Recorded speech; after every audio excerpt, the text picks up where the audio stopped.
Super Tuesday presented by Boost Mobile. A couple of great matchups tonight over on ESPN. Unranked Wisconsin takes on Purdue. Badgers have been dangerous in this situation against the third-ranked team in the country. And right here, an important ACC showdown in South Bend as Louisville takes on Notre Dame. Cell Pavilion has been a house of horrors for the Cardinals in recent years. This is the ACC on ESPN. First day of classes, can't you tell? In the spring semester, the leprechaun dancing a jig in a gold-out night as the Irish hope to be able to draw a little closer in the ACC. Everybody chasing Virginia, the only unbeaten team in conference play. Louisville with a 3-1 start in ACC play. Notre Dame in a pack of teams with a couple of league losses. Reese Davis and Fran Fraschilla here. Franny, obviously the story for Notre Dame has been the loss of Bonzie Colson. He's out until probably March, but they do get one of their stars in Matt Farrell back tonight. In fact, for both teams, it's been a season of crisis management. Both teams ranked to start the year. Matty Farrell, really important to this team. The Maui MVP is fast and he gets people easy shots. And for Louisville, after that debacle against Kentucky at the end of December, they have played very good basketball to start league play. 32-year-old David Padgett, the head coach at Louisville now, taking over after Rick Pitino's ouster. Padgett has got his team playing perhaps its best basketball of the season right now. They responded well to the embarrassing Kentucky loss. But I mentioned this being a difficult place for everybody to play, but particularly Louisville. You have a win in here since Louisville last won in 1994, right? I do, yep. Cardinals in the black, they take the opening tip, and you'll see two teams trying to play at much different speeds tonight. Quentin Snyder drives, and this is something that Notre Dame's done very well, even without Colson, particularly from Martinez Gebben, who gets the first rebound. Exactly. They are they've transformed to a rebounding team. They obviously move the ball well, and without Bonzie Colson, they've had to share the offensive load. We used 4 different lineups, and we'll keep an eye on Farrell tonight. It was a left ankle that he hurt, and we watched him going through practice today, and he appeared to be in good shape. What Bray needs from Farrell is scoring. He creates a shot to beat the shot clock and doesn't get the rim. Here's B.J. King. A little bit of a different starting lineup. We'll see Anis Mahmoud coming off the bench for Louisville, an extraordinary shot blocker. Malik Williams, a youngster, getting a start. They played well when Mahmoud was dealing with the flu and sort of stuck with that lineup. Yeah, what I like about that is that they're able to absorb a couple of fouls early. If it happens to come on the freshman, Mahmoud can come off the bench and not have to play with that mentality that he's got to worry about foul trouble.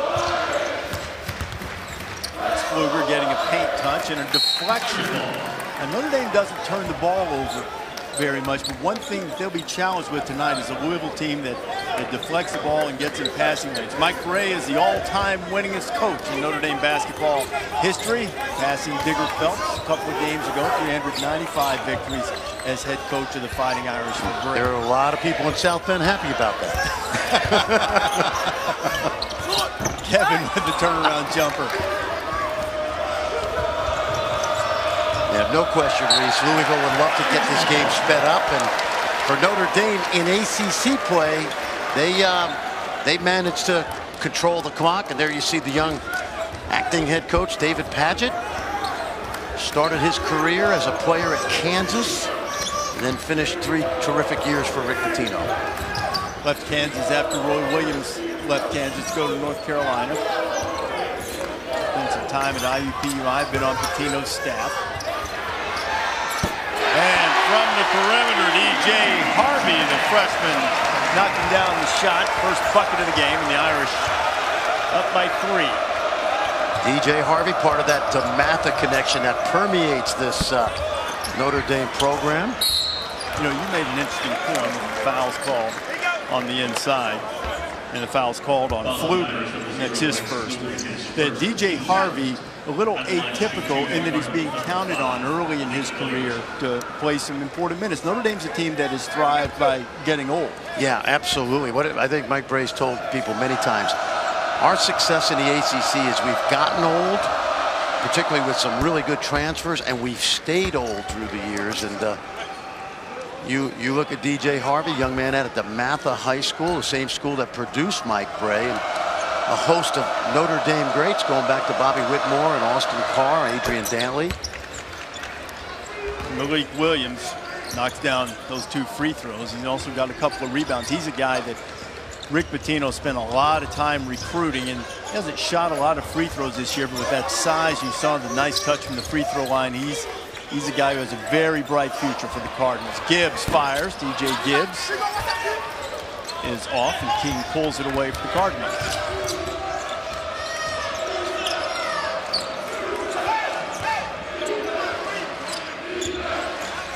I don't think this is the best offensive lineup for Louisville. Although this guy. That was Dang Adele with the miss. Notre Dame comes up with a loose ball. Spalding had it momentarily.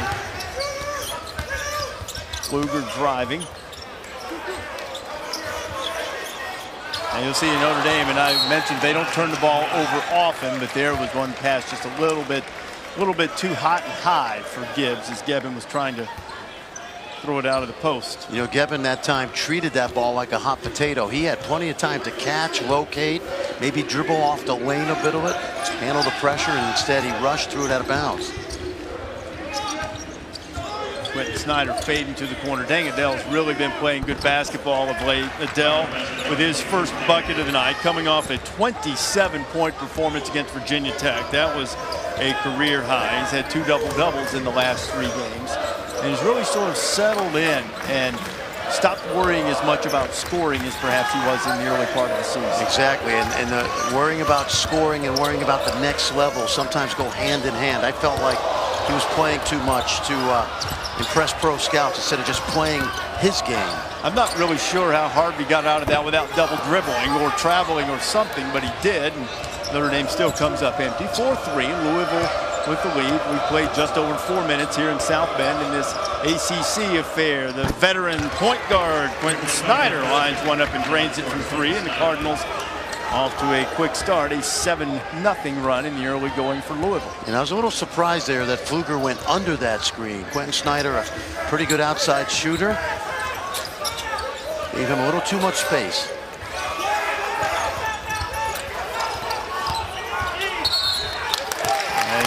Farrell on the baseline, and another Notre Dame turnover. So they've had a couple in the first few minutes. Louisville off to a nice start on the road. Cardinals up by 4 on Notre Dame.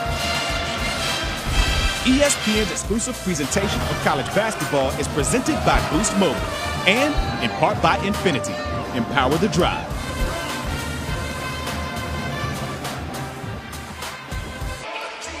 Fighting Irish without Bonzie Colson. Colson, preseason All-American, All-ACC, favored to be Conference Player of the Year. He'd been putting up spectacular numbers, over 21 points and 10 rebounds per game. Yeah, and he's a guy that I thought could make a run at National Player of the Year. The numbers certainly indicate that until he got hurt. It was really interesting. He got hurt and still went out and got 22 and 17 in his last game, and sounded like we can expect him back right there around the early part of the March. Well, you and I talked to Bonzie this afternoon. That's certainly his goal. He'd love to get back perhaps around ACC tournament time. The Irish are going to try to weather the storm in the meantime. Look at the season he was having. And look, he's had a spectacular career, especially the last couple of years. He's about 6'5", yet he gets over 10 rebounds per game. He's 5th in the ACC, blocking shots at nearly 2.5 per game. He's got long arms. Not the longest neck you'll ever see, but long arms, and he's just uncanny in his ability to find the basketball when he's on the floor. And that little intangible quality is something the Irish are going to have to try to compensate for until they get him back. You know, hopefully get him back in a month or so. Farrell with his first bucket after missing the last 3 games. What I found with a sprained ankle. Interesting about Bonzie Colson, in his freshman year, he had 6 DNPs. Didn't get off the bench the first part of his freshman year, and he is the poster child for the development program that Mike Bray has here at Notre Dame. Guys that come in that play a little bit as freshmen, a little bit more as sophomores, and then they turn into guys like Luke Herringody and Abramitis, and of course in recent years some really, really good players in the ACC. Ray Spalding, the tip in on the offensive window. Ray gets about 9 rebounds per game, and Louisville has been dominating the boards in the first few minutes here tonight. That was one of the things that Padgett said. What a look! What a look from Farrell to Gevin for the flush. All you got to do in that situation is watch where the help big is, and he stayed high. Look at this. Magically delicious. The little guy's back. Oh, yeah. That's another one of those guys that rode the pine for about a year plus before he got his opportunity. I remember Bray telling me last year he thinks he's Steve Nash, and I'm not going to tell him he's not. And one thing, Mike wants him to shoot and be more assertive on this team, and Spalding trying to hit Adele in the corner, and instead found one of the ushers. How about this pass? Oh, yeah. From Matty Farrell. Watch this now. The big stays high on the help. See where Spalding and Williams, well, it's Williams who's stuck high, and a nice wraparound pass. Williams has got to retreat to Gevin. And then this summer, we had Matt Farrell at our Under Armour All-American camp with guys like Landry Shamet, Anthony Cowan. And Reese, what shocked me about him is how fast he is from end to end. We've seen just glimpses of that. And what did Mike tell us? He's playing about 90% right now on that ankle. That's what he said. He's hoping on the week off. They have a game this weekend, and then they'll take the week off. They're hoping to get him back to 100% by then. The Irish have gone to the bench. TJ Gibbs drives and scores. And what you like about Notre Dame with Matt Farrell back now is TJ Gibbs has started to assert himself. They now have 2 good playmakers in the backcourt. Mahmoud is into the game. It was not the greatest pass to the corner and sort of threw Snyder off of rhythm. And here's Farrell with the rebound. Notre Dame's shown them zone the last couple of trips. That might have been overly aggressive, but I liked it anyway. He was trying to bounce it to Austin Torres. Yeah, he tried to thread the needle in that. Mike Bray was like, I don't know, but take a look at TJ Gibbs. And, you know, one of the things that we talked about today, as his numbers have really improved, is sometimes when you play with a second point guard, and in this case, Matty Farrell gets a mental health break. He doesn't have to make every single play on the court for his team, with Gibbs exerting himself. Louisville aggressively getting into the gaps of that zone, and a tough shot from DJ King.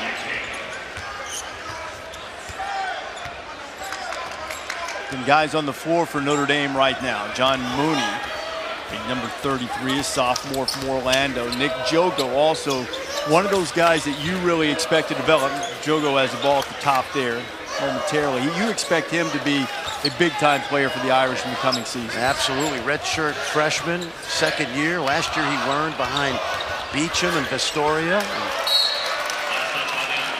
And turnover for the Irish. Been a little, maybe a result of that Louisville defense, but they've been uncharacteristically loose with the ball. Saturday on ESPN, college basketball doubleheader, 8:15 Eastern time. Saturday prime time is Florida and Kentucky, and then UCLA takes on Oregon at 10:15. Oregon off to a 2-3 start in the Pac-12. Torres on the floor, couldn't find help. Louisville took it away from him, and King traveled before he was able to draw the contact. End to end we go. Louisville and Notre Dame tied at 11 here in South Bend.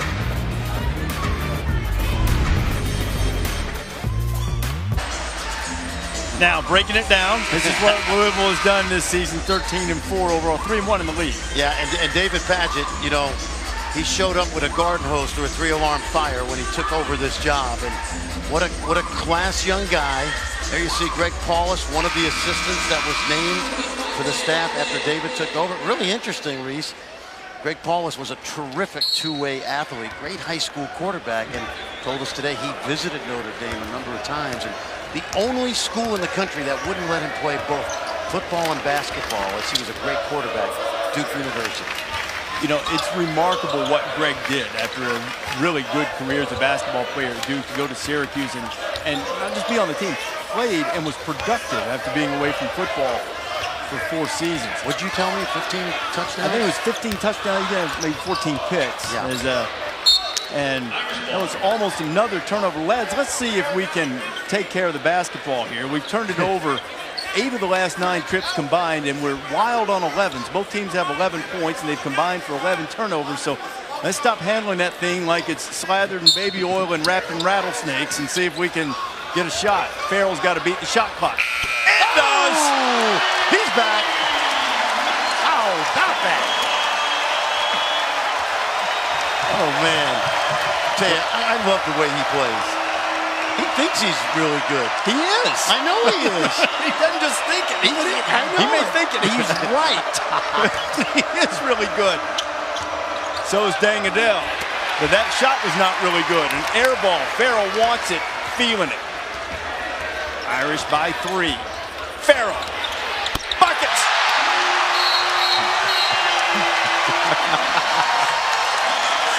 Yes, you are. Oh, man. Matty Farrell, if you didn't see it, just came over right in front of us and said, I'm back, boy, I'm back. You bet he is. Rise and fire and fill it out. And the Irish are burning it up. Up 6. Irish have made their last 6 shots, 4 of them by Matt Farrell, who's already into double figures. It's a 12-2 Notre Dame run and another turnover for the Ville. Pfluger on the drive. Jogo, good look to Gevin. Can he get it up? Gevin fighting on the offensive rebound. Now Mooney has it. Jogo thought about it. Now Farrell's got room. Little long that time. Louisville's going to try to get things back under control. Snyder push. And off the bench and into the score column is Ryan McMahon. How good has Ryan McMahon been for Louisville? Oh, man. You know, not only is a big shot maker, but he takes the pressure off of Snyder. It gives him a second ball handler. But he plays with the same flair that Matt Farrell does. Maybe not to the extreme, and he certainly doesn't get the minutes. Watch Ryan McMahon, the redshirt sophomore out of Sarasota, right off the bench. And a year ago, Reese, I did a game up in Syracuse. Louisville knocked off the Orange, and that was sort of his coming out party. And what a great story. Dick Vitale tried to get everybody in college basketball to take a look at this kid, and Rick Pitino finally bit. Ryan's hit now 10 of his last 17 from 3. Harvey is in on the front of the rim. It'll be a fresh 30. Tipping it back out, something the Irish have done effectively. Pfluger got away with a little push.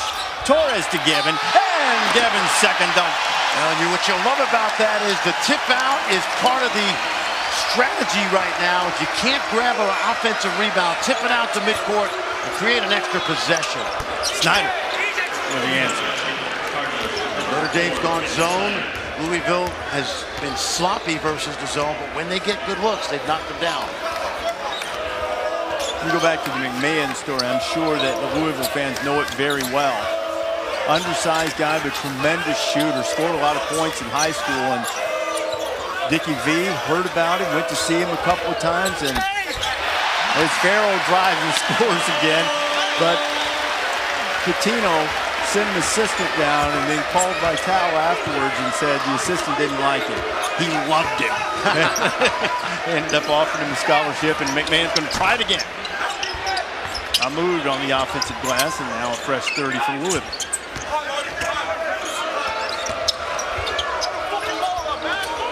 One extra pass by DJ King. That would have got McMahon an open look. Balding over the top, no call. Didn't come away with the ball, and now DJ Harvey's a little slow to get up, and now Ted Valentine's going to stop play. And the last thing Notre Dame needs is another injury. And the freshman from DeMatha High School is holding that left knee and is in significant discomfort. And this is part of coaching during the season, Reese. You know, you start out the year, you've got high hopes, and then whether it's close losses or injuries to key guys, it's all about how you handle adversity. And Notre Dame has had their share of it this season, there's no doubt. And Bonzie Colson comes out to check on Harvey. DJ obviously getting plenty of playing time, has been stepping up, had a solid game Saturday in the close loss to North Carolina, 9 points and 8 rebounds. Harvey's going to be, it appears, helped to the Notre Dame locker room. We certainly hope that it's it's nothing serious. And see as he gets the rebound. See if he can, as he started to run, just crumpled to the floor. Now, this is a young man that as a sophomore at DeMatha once hit his head on the backboard going after a blocked shot. Highly athletic kid, and as we mentioned, he's gotten a lot of playing time for a Notre Dame freshman. When we have an update on Harvey's status, we'll let you know. We mentioned he's from DeMatha. There have been a lot of great players at Notre Dame from DeMatha. Bray has a DeMatha background. Adrian Dantley, Jaron Grant among those. And ball was deflected out of bounds by Louisville, 14 on the shot clock. You know, you talked about Louisville deflections, which is something they keep. They want to be in the high 30s, low 40s, and even when you don't steal it, Reese, a deflection is a disruption in the opponent's offense. Now Notre Dame's only got 13 to go get a good look. Dwayne Sutton's checked into the game for Louisville. Pfluger tries one. A lot of contact there at the end and a late whistle. And Sutton.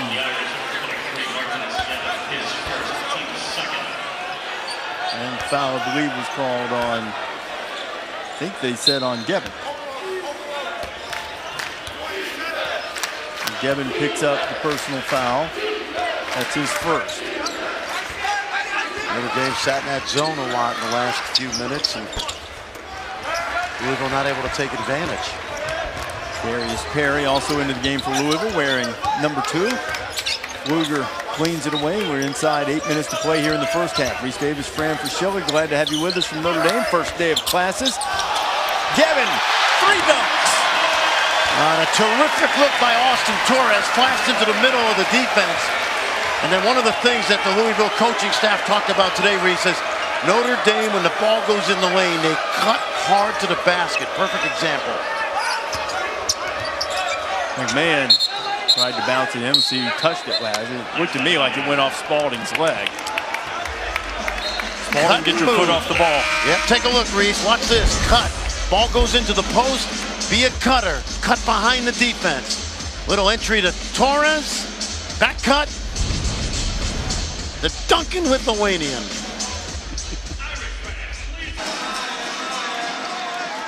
All right, guys. Clemson trying to get that first win in Chapel Hill ever. 0-58, 0 for the Dean Dome. Amazing, amazing. Which will happen first? Will Clemson actually get the win? As Farrell has a steal, he's going to help him get the win. What a game Farrell's having, and one. Farrell with 14 in his return.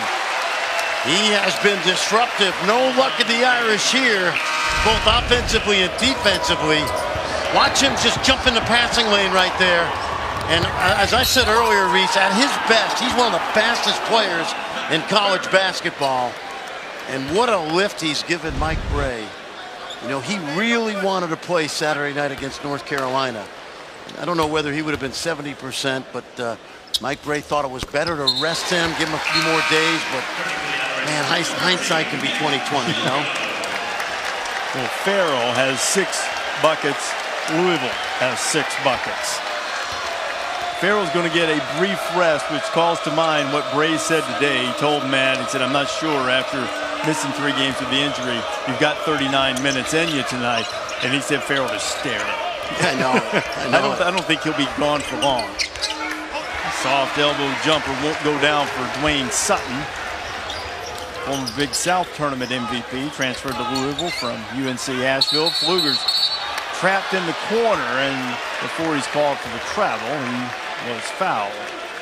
Notre Dame has pushed its lead to double figures. Tomorrow we've got an NBA doubleheader on Wednesday, 8 o'clock Eastern time. Kyle Kuzma averaging about 17 a game. Pride of Flint, Michigan, the latest, leading the Lakers against Russell Westbrook and the Thunder. Then the Staples Center, Nuggets and the Clippers. Will public service announcement to the Nuggets. The Clippers know where the back door is to your locker room.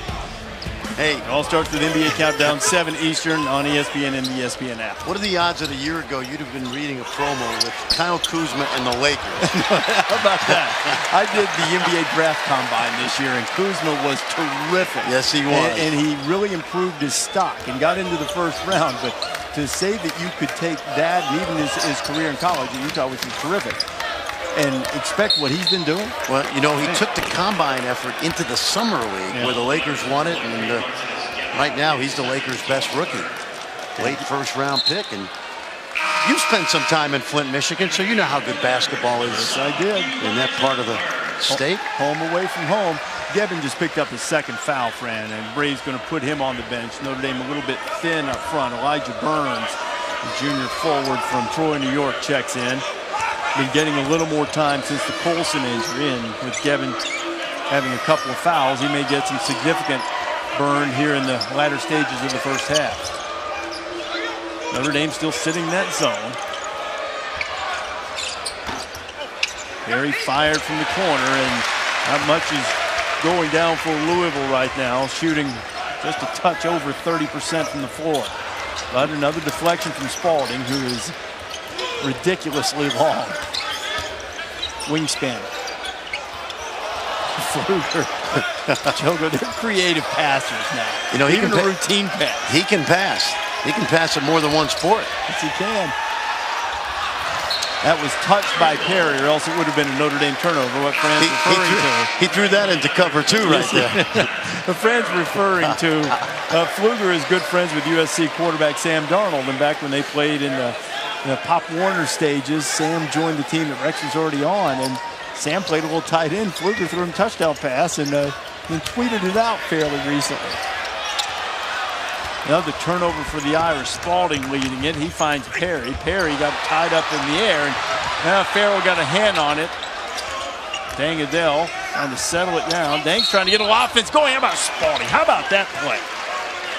Well, he usually does a terrific job on the offensive glass, but the ball usually hits the rim, and that time he was just in the right spot. And Ray Spalding is really having a good year, Reese. He's a terrific rebounder on both ends. You can see how much he's filled out since last season. From Trinity High School in Louisville, and talking to people around the Louisville program, they're really just getting used to, although this is sort of vintage Ray Spalding scoring, but getting used to having some offense run his way. But this is what he's used to. This is how he made his reputation. You know, and if you look at him as an NBA prospect, in a league with 30 stars, 420 role players, his role is to be big, run the floor, and hit the glass, and he's doing that very well this year. By the way, Matty Farrell got about a 2-minute and 45-second rest before he came back in. You and I took a guess before the game how long he played. Both of us said 38 minutes, so we may be a little bit under with that. Well, that was real time. Okay. That was 2 minutes and 45 seconds of real time. He missed about a minute and a half game time. Irish with another turnover. They only average about 12.5 per game. That's number 8 already here in the first half. And a lot of them, as you mentioned, really haven't been the result of great Louisville defense. Exactly, just inaccurate ball movement. And Louisville does have that length, but really sloppy, I think, by the Irish. But really, by both teams, you have 16 turnovers combined. And Farrell is out for 1:45 of game time, so our guess of 38 minutes is still in play. Snyder to the corner.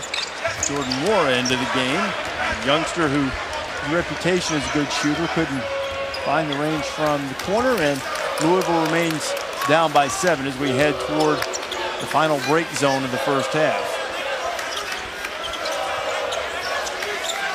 Irish have played at a very slow tempo in ACC play, in part because of the injury to Bonzie Colson.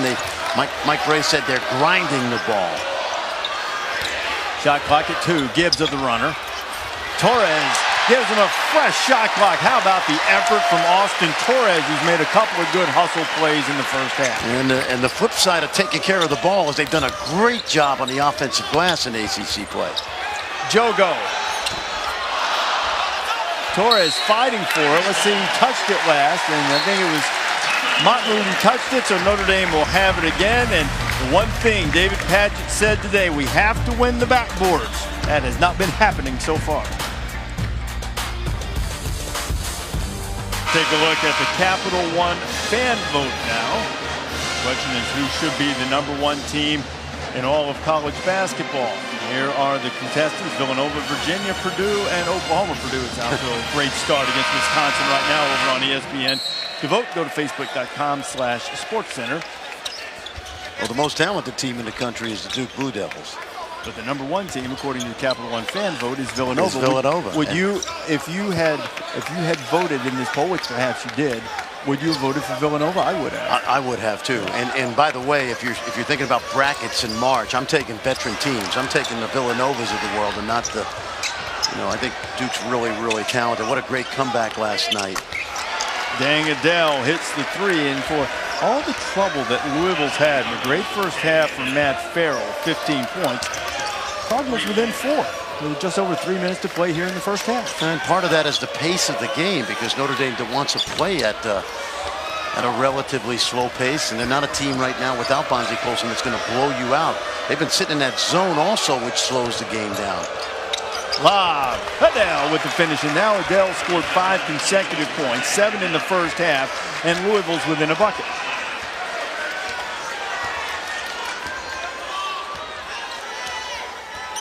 Good look from the steady veteran Quentin Snyder.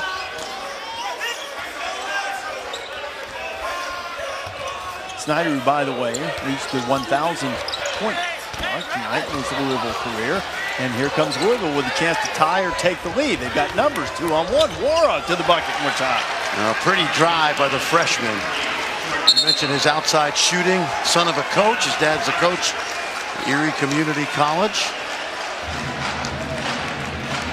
That's a 10-0 run just like that for Padgett's team. In a place where they have struggled, things weren't really going well. Notre Dame had a little energy in the building, and Louisville's shown some really good resolve. Yeah, they really have. And that time, this right here, they get a basket in transition. They haven't really had to work for. Good ball movement. The freshman Perry to the freshman Wara. Well done. And that says something about David Padgett, that he's enlarged his bench throughout this season. But hey, Reese, in that last time out, the under-4, I went over and talked to the training staff of the Fighting Irish, and here's an injury right here. You'll see DJ Harvey, the freshman from DeMatha, he fell down. It's a knee injury. They're going to run an MRI tomorrow, which, don't know how that'll go, but certainly in a year with amazing adversity for Notre Dame, it's something they can't really afford. We'll certainly wish for the best for DJ Harvey.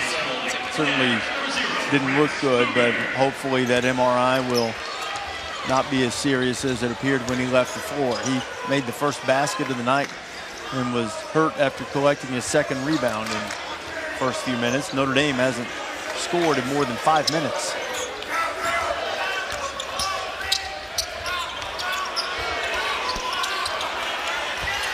Still having his Perry, goes over the top, and Gebbin fights out of there, but Louisville comes out with it. Snyder on the floor, everybody getting on the deck and scrambling for it. Oh, Perry almost traveled. I got to tell you, I think he actually kept it planned. I might be wrong, but I think he did. No, I was looking for the drag of the foot. I don't think he did. Off the backboard pass, and Spalding is there to collect it. That was a pass. It was just a little bit farther than Darius intended it to be, and Darius Perry has given them some energy and a spark coming off the bench for the Cardinals. He's a freshman out of the Atlanta area, and I love his toughness, and at times he gets a little out of control offensively, but he's a terrific on-ball defender. Forced shot by Pfluger, and Louisville has a 2-point lead, and on the run, Snyder pull out buckets. How about this finish to the half? A 14-0 spurt for Louisville. Snyder now has 7. You just wonder when DJ Harvey went down how much it may have taken out of the Irish, Reese, because they were really in a flow. Farrell missed the 3. Now about 7 seconds difference. Shot clock and game clock here at the end of the first half. Another offensive rebound for the Fighting Irish. Notre Dame can hold for the last shot, but they won't bother. Gibbs can't get it to go. And the tip in from Mooney, I believe. Boy, did Notre Dame need that right before the half. Now Louisville can finish off with a basket in the closing seconds. Notre Dame had missed 10 straight shots before that tip in from Mooney. Snyder can't beat the buzzer, and we've got a 2-point game. Going to halftime. Coming up on the Land Rover halftime report, Carl Revich, Seth Greenberg, Jay Williams, Trey Young, must-see TV. You'll see him on ESPNU tonight against Kansas State, the sensational freshman for Oklahoma. Kentucky and South Carolina. I hope they show you what Calipari did during shoot-around today. Made himself a half-court shot. First time he's ever done it. 30-28. DeVille on a big run to end the half. Stay tuned. The Land Rover halftime report. Carl, Seth, and Jay in a bit.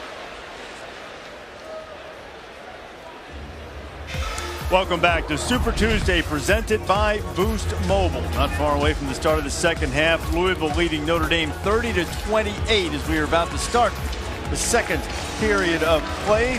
Great finish to the first half for Louisville a few moments ago. Fran Fraschilla spoke with David Patrick.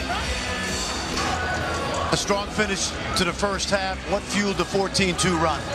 Well, our bench came in the game and did a great job defensively. They were active. We got deflections. We got out on the break a few times. You know, we got to rebound the ball. They missed 19 shots and they got 10 of them back, so we just got to rebound the ball. How do you contend with Matt Farrell in the second half? Well, we just got to keep doing a good job on him. Try to, at least. You know, he had 15 points, which you would expect out of a kid of his caliber. But we just got to try to get into him, wear him out, and you know, hopefully come out here with a win. Good luck, David. Thanks. Those 15 points for Farrell, more than half of Notre Dame's total. He has half of their field goals. Cardinals finished that first half, as David mentioned and Fran mentioned, on a 14-2 run. Notre Dame turned the ball over 10 times in the first half. That's right on their season average for a game, which is 6th best in the country for those offensive rebounds. One thing that Louisville wants to improve on in the second half. Notre Dame had 10 of them. Louisville only had 6. The Irish out-rebounded Louisville overall by 6. An inordinate number of turnovers for both of these teams, who are usually pretty good at taking care of the basketball. The Irish made just 1 of their last 12 field goals. They'll be without DJ Harvey in the second half, as Fran found out. Went down after collecting a rebound. They'll do an MRI on his knee tomorrow, so the already short-handed Irish even thinner as we start the second half. And there's the 11th turnover of the game for Notre Dame. Yeah, really unforced. Kevin's got to catch and look middle and not be so sloppy with that basketball. And a good start by Louisville. One thing, Reese, about offensive rebounding, they got over 50% of their shots back, which is 20% higher than average, but they haven't been able to convert inside. Dangadell, Fran, just went into double figures. It's a 5-point lead for Louisville. Gibbs almost traveled on the baseline. Pfluger has an open look, and he still can't get it to go, and the Irish remain ice cold shooting the basketball other than Farrell, and that's going to be an offensive foul on Pfluger. Rex will pick up his second. You get the field. Take a look. Watch Gevin now. And he's just getting rid of the ball. He's not throwing it to anybody. You have to catch, look middle, locate the defense, locate your teammates. And I don't know how you feel about this, but to me, Dangadell is in a flow. Like, he's not really hunting shots. He's playing the way he did Saturday when he had 27 against Virginia Tech, and it just comes within the flow of their offense. That was what he said the key was in that nice performance against Virginia Tech. Williams fires from the corner and can't get it to go. He's capable of making that shot. But Adele has been more productive offensively and gotten more shots when he's done the other things that has made him an effective player earlier in his career. Gibbs throws one off the front of the rim. And Louisville with a 5-point lead looking to stretch it. Irish shooting blanks because they are getting good looks. They've gone ice cold, Reese, for the last about 8-9 minutes.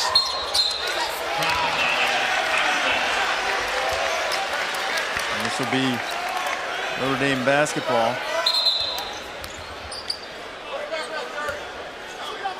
They've had 2 points in the last 9 minutes, and that was that tip in late in the first half that stopped a 14-0 Louisville run. And Padgett's team shown a lot of poise. We talked about Greg Paulus in the first half, but also sitting right beside David Padgett is, if you have a look at Mike Brade, is Trent Johnson, former head coach at Nevada and LSU and TCU. And Trent's been a really steady hand to help with these coaches. Didn't know any of the players coming in, really didn't know a lot of the coaching staff, but has a background with Padgett and his family, and he's given Louisville some much needed maturity and expertise and nice calm demeanor on the sideline. Yeah, no question about it. Trent's had a lot of success as a head coach. In fact, he helped put together that TCU program, but it's good to have a security blanket when you're a first-year head coach. 13 turnovers for the Irish. They trail by 5.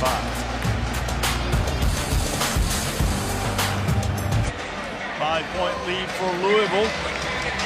Purcell Pavilion at the Joyce Center on the campus at Notre Dame.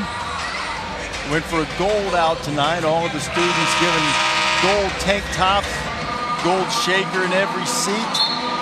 But it has been less than golden for the last several minutes for the Notre Dame offense. It's gone into a midwinter freeze here in northern Indiana. Well, everything has. Yes. Got up this morning. Oh, Ray Spalding with the flush. It was 0 degrees this morning. Louisville has warmed up the mercury considerably after a bit of a slow start. 7-point lead for the Cardinals, a 19-2 run, spanning back to the first half. Pfluger on the drive. They just can't get that lid off the bucket. Pfluger fights and gets the ball back. Fresh 30 for the Irish. Farrell, yes sir, he has 18. Now he has shown a little bit of rust with the turnovers, Fran. He's got 4 of them, but he's been Notre Dame's only offensive threat. Yeah, he may have to start to take over a little more than he probably wants to. Spalding, inside, now from the foul line. This guy's starting to grow right before our eyes. 37-31 Louisville. He put his name in a year ago, Reese, and he was not ready for the NBA, but his season so far has been really solid because he knows what he's good at. He's not trying to be anything more. He's well on his way to a double-double. He's right on his scoring average at 11. He's got 8 rebounds too, and Gevin, a nice move inside. That's Gevin's first bucket that's not a dunk. He had 3 dunks in the first half.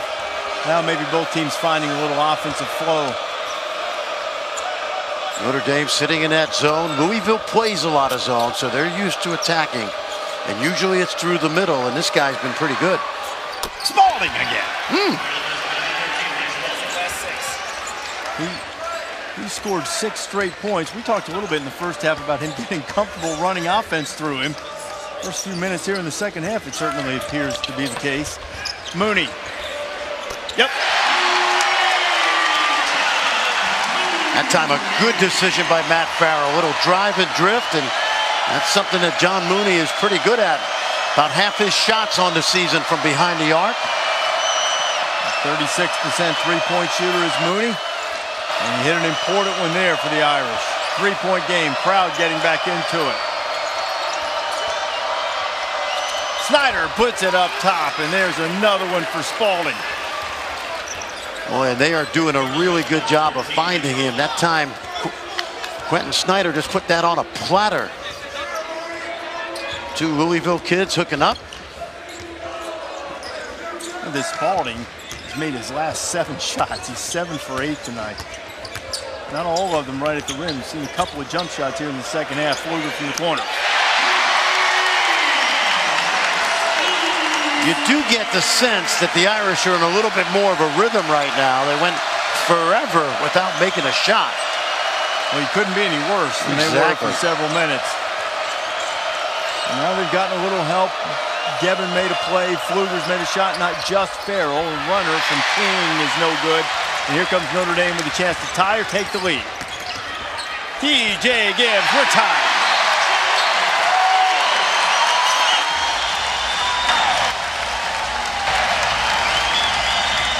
Now the Irish have made 5 buckets in a row, and Paget is showing a little fire. Bray, calm as always, partially shaven.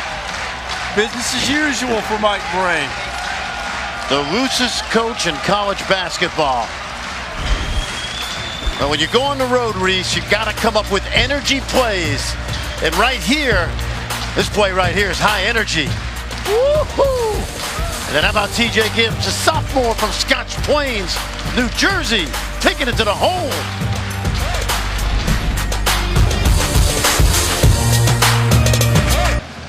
Back Back and forth we go in the ACC on a chilly Tuesday night in South Bend. Notre Dame and Louisville tied at 41. Both teams shooting well here in the second half. The Cardinals have hit 5 of their 7 shots. Notre Dame's hit 5 of 8.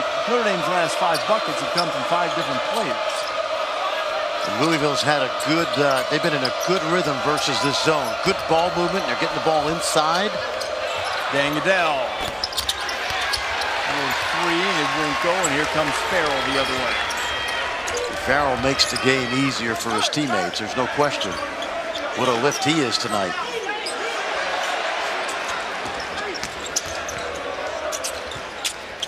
Pfluger, who just hit his first shot of the evening from almost that same spot, couldn't make it 2 in a row. Snyder, high handoff, good deflection by Gibbs.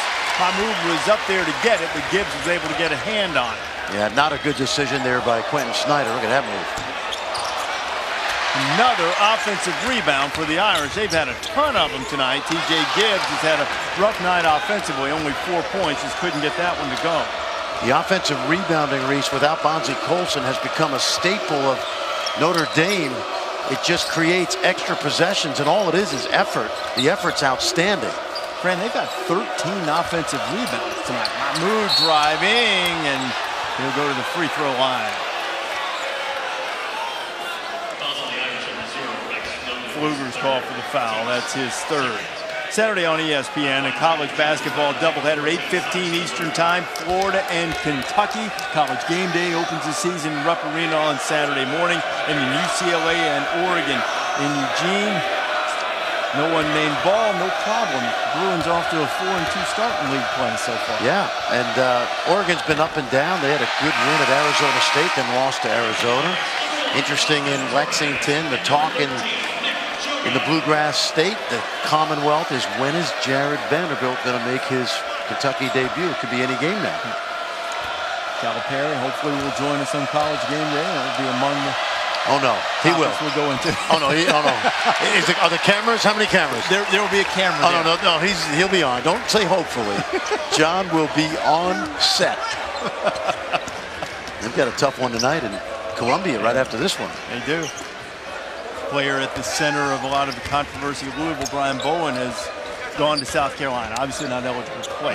And I was surprised by that. And I don't know all the behind the scenes of what he knew when he knew it. But I was surprised that Frank Martin took a chance. Farrell had to throw one up to beat the shot clock.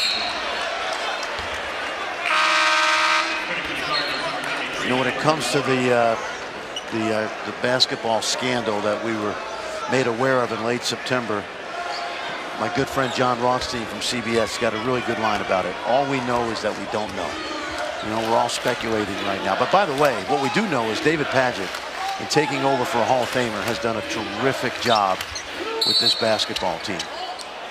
And whistle with bodies colliding inside. Torres and Spalding, I believe, are getting away, and Austin Torres is going to be called for the foul. That's his 1st and 3rd team foul in the second half on the Irish. Unless you've done it, Reese, it's hard to overestimate how hard it is to make decisions as a head coach. It took me 5 games. My first 4 games as a head coach in college, the team coached me. And it's the same way with every coach, every young coach that takes over. And that's what's been impressive about David Padgett. He's kept his team together. What did our good friend Jim Herrick used to say about the difference between an assistant and a head coach? 6 inches of difference, world apart, Pally. You make suggestions, I make decisions. Exactly. I made a lot of suggestions when I was an assistant, as we all did, but always enjoyed talking to this young guy. Had a terrific basketball career. Quentin Snyder, his point guard, was just called for his first foul on the other end. Still tied at 41, headed toward the 12-minute mark, and Nick Jogo, was shooting a 3 and got fouled. Jordan Warren. Now, you know, freshman was called for the foul. I believe that's his 2nd. You know, I love those international guys. This young man. Check, that's his 1st. Fran, I'm sorry. Mom and dad grew up in war-torn Yugoslavia, moved to Toronto, and this kid played with Thon Maker, now at the Milwaukee Bucks on the prep school team in Toronto, and Notre Dame was recruiting Thon Maker hard, never did decide to go to college, went right to the NBA, and they found Nick. They like his game. He redshirted a year ago. He's a 6'6" freshman. And had a terrific night against North Carolina over the weekend. He's now just 5 of 12 from the free throw line this year. And I was watching him shoot in practice today, and that is going to change as he plays more. He's too good a shooter. Be below 50%, makes 2 out of 3, and gives the Irish a 2-point lead. Louisville now has been scoreless for 3.5 minutes. And that's a small front line right now. 4 guards, essentially. Snyder drawing contact. There's Spalding again. Oh, Spalding has been ridiculous inside. He went in and snatched that thing away. Pfluger just picked up his 4th. Harvey's already injured. Notre Dame has the lead, but that roster getting thinner for break.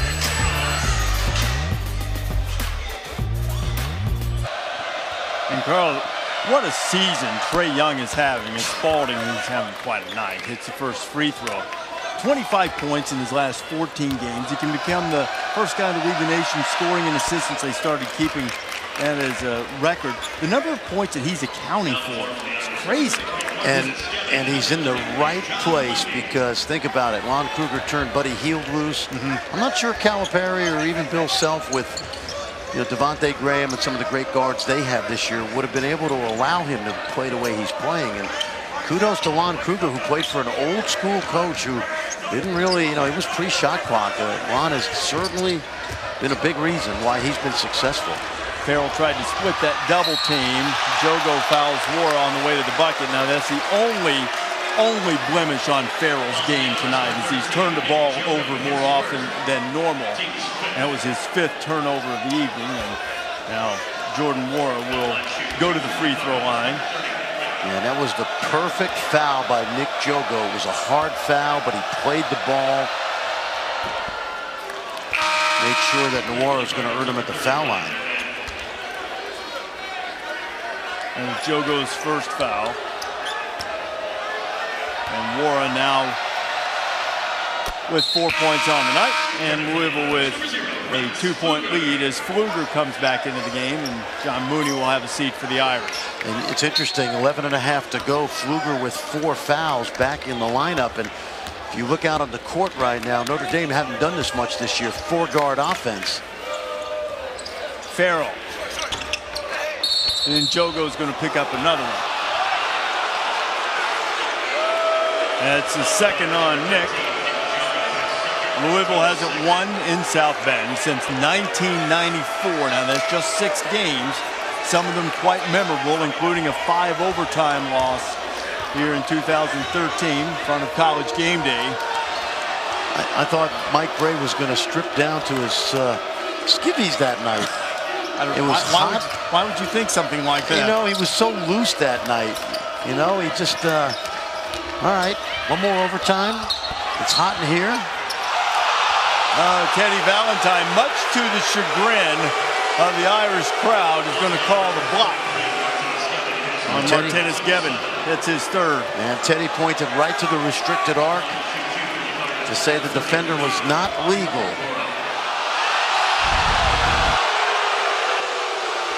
Crowd just got to look at it, but let's see. He did lift his toes up. He was not on the line. It was a really good job by Gevin. He did a nice job because you know what, Reese? Getting out, yeah. Had he not lifted that heel, he might have been on the line. It looked as if he was. Valentine made the call. Wara knocks down the free throw. Louisville has scored 6 straight points from the free throw line to build a 4-point lead as we head inside 11 minutes. Farrell is fouled. That's so smart. You know what? Crowd's going crazy. They're on the officials. And so what does Matt Farrell do? He puts his head down, draws contact, gets to the basket. It's only Louisville's 13th foul, however. And Spalding's first. He's done a little bit of everything except foul. It's the first time he's done that tonight. 17 and 11 for Ray Spalding. Farrell with a good look to Gevin. Oh, these big guys, and particularly Gibbon, they do a good job of knowing their role. Screen, roll to the rim, have your hands ready to catch it. Gibbon into double figures. He's been more consistent offensively in the absence of Bonzie Colson. Ryan McMahon, that's what he does. Let it fly and bury it. Matt Farrell cannot give him that kind of room. He dared Ryan McMahon to shoot that shot. And Ryan said, hey, I scored a lot of points in high school. I can make this shot. Saw McMahon do that a couple of times this weekend against Virginia Tech. They didn't close out. He just knocked it down. He just rises up and fills it up. Terrific shooter. Now watch the lack of sense of urgency by Matt Farrell right here. He's got his hands down, and Farrell goes. And McMahon says, "You're going to keep your hands down. I'm making the shot." That was from almost on the leaf of the clover. Midcourt logo. Does he think he is Trae Young? It's in vogue to let it fly from deep in all levels of basketball. Oh yeah, now. every player is like, "Coach, you got to turn me loose, man. That's my range." Last foul was on Spalding. TJ Gibbs shows a little bit of range, and Gibbs, who has struggled much of the night offensively, it's his first 3 in 5 attempts, 7 points, and it's a 2-point game.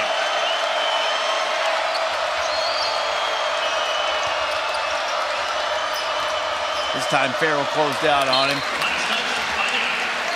Man tried to find Wara and knocked out of bounds. 12 on the shot clock for Louisville. Well, we still had a plethora of turnovers, but you can feel the rhythm of both offenses starting to get going a little bit. And for Louisville, they're pretty much just attacking that zone. Notre Dame just sitting in that zone. Man ready to shoot, maybe a half step closer. Not that he can't hit that, but he was eager for it. You know what David Paget said? What do you think, you Trae Young? Oh, you coaches so conservative. Let it go. Let it go, Rex Pfluger. Spalding is flying. And look at Pfluger chasing his own shot. Irish get it back. Gibbs will try again.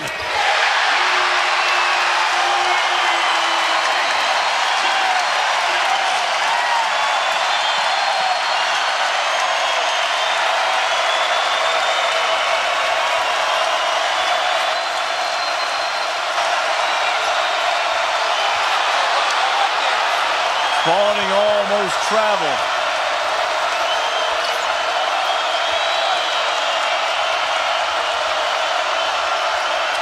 Tangadale quiets the crowd. What a good possession that was for Louisville. They never panicked, and when it came to Adele with the low clock, he knew right where to drive that ball. That last possession, what about the effort? Scrap for the ball by Pfluger, playing with 4 fouls. And that's what Mike Brey has convinced this team to be, is a gritty, tough, hard-nosed Notre Dame team, and they're playing like it right now. And TJ Gibbs has a dozen. He's starting to assert himself as a leader.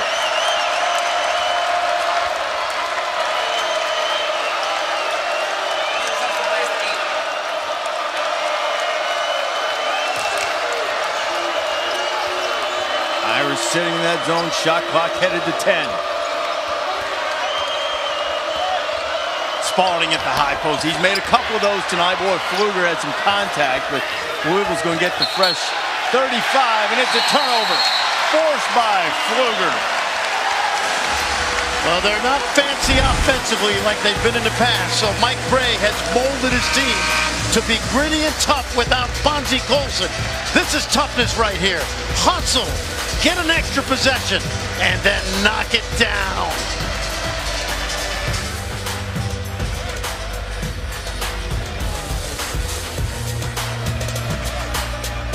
The ACC tonight, Matt Farrell hasn't had the offensive output scoring in the second half that he did in the first. He does have 3 assists. Ray Spalding from Louisville has been spectacular. Both teams have shot it well from distance in the second half, and as a result, with 7:40 to go, a 1-point lead for the Irish. Louisville trying to win in this building for the first time since 1994, but in the Cardinals' last road game against Florida State, they snapped the Seminoles' 28-game home court winning streak. And Louisville got its first win on the road against a ranked opponent since 2014. Yeah, they trailed 13 at the half, which tells you a little bit about their resiliency. They trailed by double figures in the first half tonight, but closed the first half on a great run as Farrell leaves it on the front of the rim. Torres over the top, and they're waving off the spectacular basket. Let's see what the foul is called. How about Torres came rolling in over the top. The foul is called on Ryan McMahon.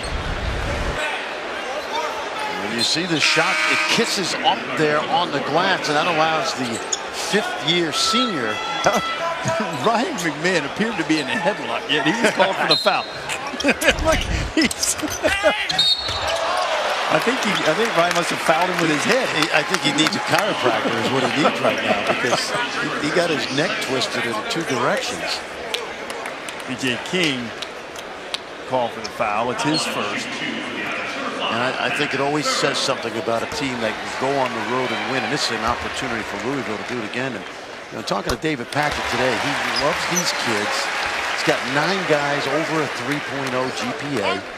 They're locked in the film room, locked in at the practices. And, we were talking during the break, Reese, this is a middle-of-the-pack 2 potential NCAA teams that are fighting for a critical win early in the season.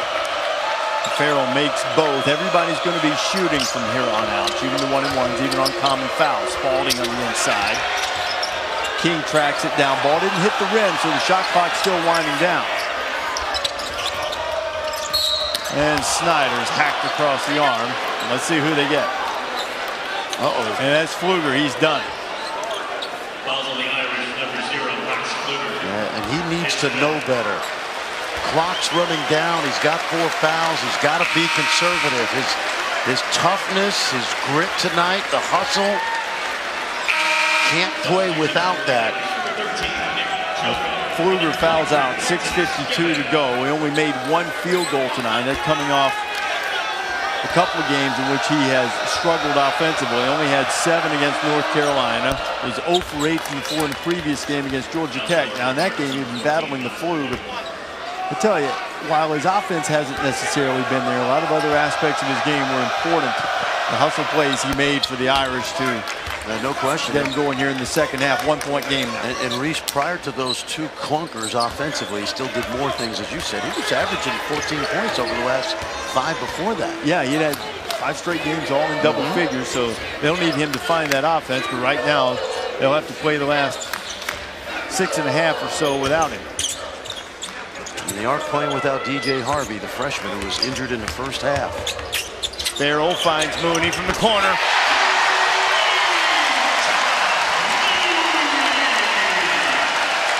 What would it be like to be a Mooney on this campus playing basketball? Be like being a Cooley or a Herringody. Being a Farrell is a pretty good thing right now. He just had his 5th assist. Mahmoud working on Gavin. He's been very quiet tonight, has Honest. Jogo with the rebound for Notre Dame. The ball in a 4-point lead as we hit the 6-minute mark. And with all these injuries, you're seeing guys grow before your eyes. Guys like Mooney and Jogo, certainly. TJ Harvey before the injury. Gavin rolls. Notre Dame has scored on its last 6 possessions.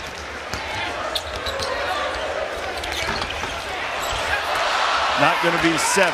Ball rolled around and came out. Snyder on the push. Numbers. V.J. King can't get it to go. Mooney with the rebound.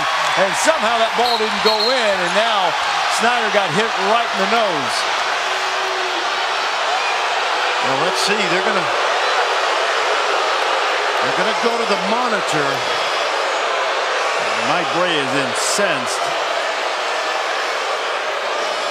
Jeff Clark's going to take a look, and Reese, one of the keys is watch Gibbs' elbow, and let's see if he sees there's a defender in his way. Well, Gibbs got hit first. And that's the issue. Yeah. See, as a coach, you want them to call the first contact, not the second one, but the first. If there's a foul first, call the first one. And there's something here. I think they're going to have to call this at least a flagrant 1 because he extended the elbow. But the issue I have as a coach is blow the whistle and call the first contact. but only flagrant one there, I think. Only flagrant one. It was, oh, no. Yeah, because it was almost reflexive action to him getting hit. So we'll see. That was Gibbs' first foul. Now here's the rule book on this. After calls made on the floor, it may be a flagrant 1, flagrant 2, counter no foul. And there was a foul made on the floor. And to that point, that's why you have to blow the whistle and make a call. Because you can see by rule you can rescind a foul if you feel there hasn't been enough contact. And the officials. What you can't do is you cannot call a foul on the Louisville player because they did not make that on the call. floor. So there could have been a foul call right there. And they've already got it adjudicated. They're discussing it now. Jeff Clark, Ron Groover, Ted Valentine. Yeah, that didn't appear to be a swing to me. We'll see what they've decided. Yeah, I'd be surprised if there's anything less than a flagrant 1 here. Ron Groover's going to come over and tell us. I hope so.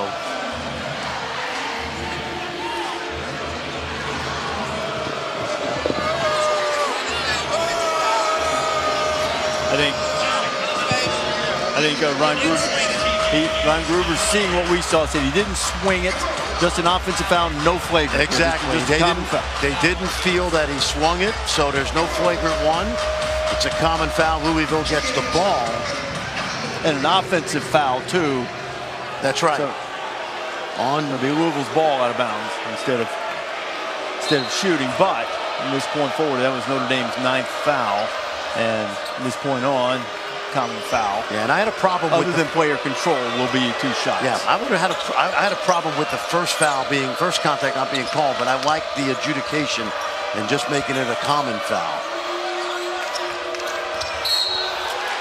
And a foul called on Farrell. That's his first. Louisville in a double bonus, so 2 free throws.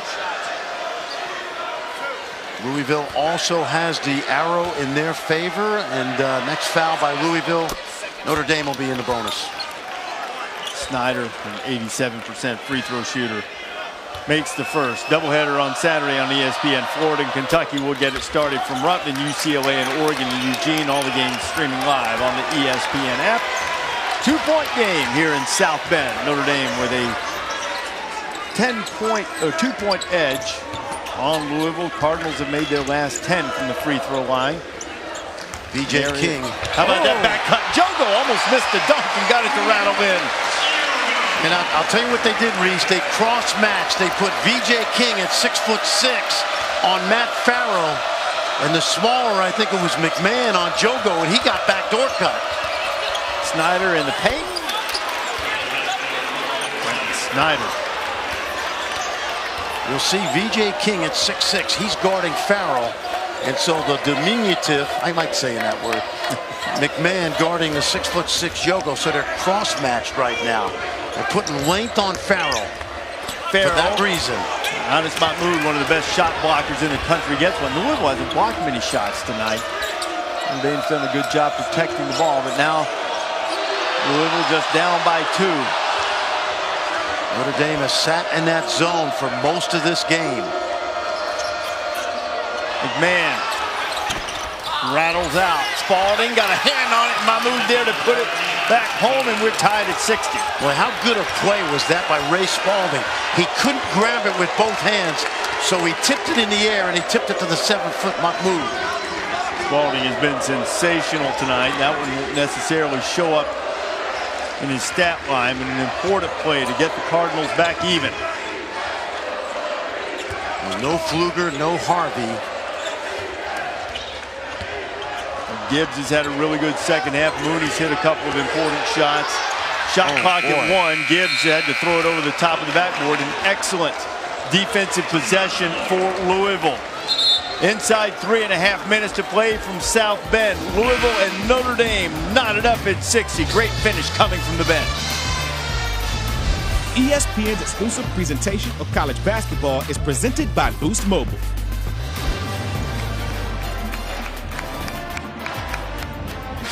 Notre Dame's been in a handful of close games. Their last 2 games, they're on a 2-game losing skid, have been close losses, including the heartbreaker against Carolina. Another tight one here against Louisville, Frank. Yep, and watch the adjustment David Padgett has made. He's put the 6'6" VJ King on Matt Farrell, and that means that Ryan McMahon is going to guard a big guard. And watch how they come out of a timeout. They set up a little backdoor cut. Look at all the jerseys above the foul line. And then you'll see as Gebben looks at Jogo. Back cut, good finish. Excellently executed. Notre Dame still sitting in that 2-3 zone. Louisville just 5 of 17 from 3 tonight. But this guy's been really effective. Spalding kicks it out to Adele, and a 3-second violation is called. A rare occurrence. You don't see those many anymore. No, you don't. And what they do is if you don't go shoot it as a big man and you loiter in there, they're going to call that. If he would have stayed with his motion and shot it, but I love the kick out. It's just that he's got to get out of the lane. Adele picking up in the backcourt. It was right around midcourt line. Yep, and this is what they did last year in Louisville. Rick Pitino put Deng Adele on Matt Farrell. And what that does is it eliminates Farrell's ability to finish at the rim. He's got to shoot over Adele as well. Farrell lost him. Mahmoud switches on him. Mooney almost fumbled it out of bounds. Farrell swatted away by Mahmoud. He's had a couple of blocks late. Now only 2 on the shot clock. Let's see what they can draw up here. Yep, and that's by design. They went big on Farrell with Adele and then the switch out. And at 7 feet, Mahmoud moves his feet terrific. So he's a switch defender. You don't see this very often from a 7-footer. Watch it. That's Mahmoud moving his feet and challenging that shot. 5th in the nation in block shots, 3.5 per game. Notre Dame had kept the ball out of harm's way for much of the night. Mahmoud comes up with a big one there. See what Bray draws up with 2 ticks on the shot clock. 11 o'clock Eastern time on ESPN and the ESPN app. It's SportsCenter. John Butchergross, Kevin Connors. Fight night in Orlando. Punches thrown in the NBA. January, people getting testy in the NBA right now. Sooner superstars, their weakness in Trae Young's game and Anthony Davis. Pelicans and the Celtics taking on the Beast in East End, a 48-point game the other night. All right, Reese, what do we got here? Finish here. This has got to be a catch and shoot or a catch 1 or 2 dribbles. But what do you have when the clock is low to help your team get a shot? Let's see if they can free up Farrell. He's in the midst of that humanity. You can't see him. Adele and Spalding have him covered up. I like Mooney here. Mooney. Air ball. I didn't like him that much. Tipped in by Jogo, but not until the shot clock had expired. So now, with 2:34 to play, Louisville has the ball, chance to take the lead. Haven't won here since 1994. 6 straight losses on the Irish home floor. Got good size inside Louisville, and they're both pretty good passers. Mahmoud, high-low, Spalding, can he get it up? It's blocked. There's Mooney. You like him on the defensive end. Who you told me today you really admired his shot blocking ability. Came up with a big defensive play. Clock headed toward 2 minutes to go. Tied at 60. Gibbs to cutting Jogo. Jogo with 5 on the clock. Dale pulls it away, and here comes Snyder on the push. Notre Dame's back, able to cut off the easy basket. Notre Dame sitting in that zone. Remember, Mahmoud, a good passer. Spalding sneaky behind the defense. If you're Notre Dame, you got to be a head turner on the baseline and locate the big. Snyder. Shot clock at 2. Snyder's got to get it up. He does, and Louisville has the lead. Well, you talk about having a shot clock in your head. If you're a guard, you must play with a shot clock in your head. That's what Snyder did. Now, Farrell has got to get a look, or Gibbs. Our not lead change of the night. Inside a minute to play, Louisville with a 2-point lead. How about Mahmoud guarding Farrell? Is this amazing? Gebben Working on Adele. Martinez follows his own. Can't get it to go. Whistle inside.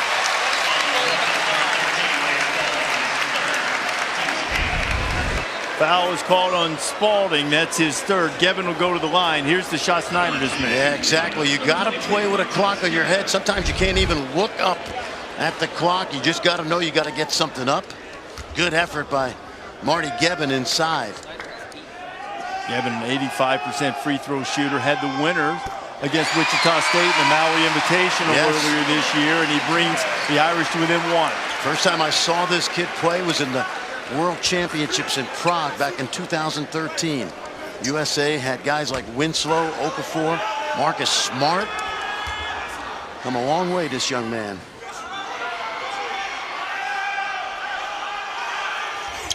We're tied.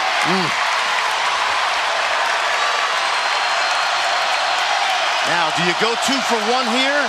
If you do, you got to get it up by about 38. I don't think they will. Fans exhorting the Irish D. Steal by Jogo. Against Mahmoud. Jogo misses the tip. It doesn't go. Scramble for it. Gibbs can't get it. They're playing volleyball with the Irish come away. Jogo, plenty of time. They can take the last shot. Pull it out. The rim was protected amazingly by Louisville. And by fate.